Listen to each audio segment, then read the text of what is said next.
স্কুলে সন্তানকে দিতে এসে হৃদরোগে আক্রান্ত হয়ে মৃত্যু হল অভিভাবকের। জলপাইগুড়ির ফণীন্দ্রদেব প্রাথমিক বিদ্যালয়ের ঘটনা। এদিন তৃতীয় শ্রেণীতে পাঠরত ছেলেকে স্কুলে দিয়ে এসেছিলেন জলপাইগুড়ি শহর সংলগ্ন রাখালদেবী এলাকার বাসিন্দা পীযূষ অধিকারী।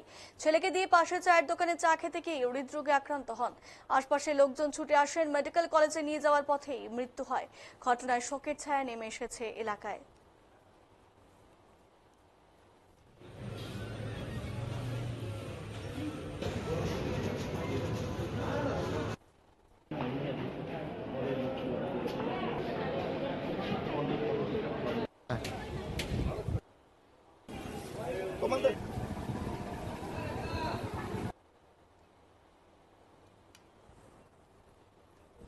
কি হয়েছে বলুন তো? হঠাৎ করে এরকম একটা মর্মান্তিক ঘটনা ঘটলো। দাদা আজকে সকালে ওর ছেলেকে দিতে আসছে, আমার ভাসতে হয়। তো হঠাৎ করে আর কি ও চা খাইতে গিয়ে পড়ে যায়। পড়ে গিয়ে আমরা ওকে হসপিটালে নিয়ে আসি।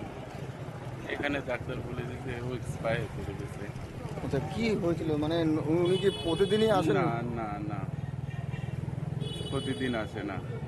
সব আজকে আজকে যেই যেই টোটোতে আসে ওই টোটো আজকে আসে নাই, তাই জন্য ওকে রাখতে আসছিল। উনি কি গাড়ি কিনেছে? নতুন গাড়ি কিনে নতুন গাড়ি কিনছে, ওইটাতে করে আর কি রাখতে আসছিল। তারপরে এরকম একটা মর্মান্তিক ঘটনা ঘটেছে। কি নাম ওনার? দাদার নাম পীযূষ অধিকারী।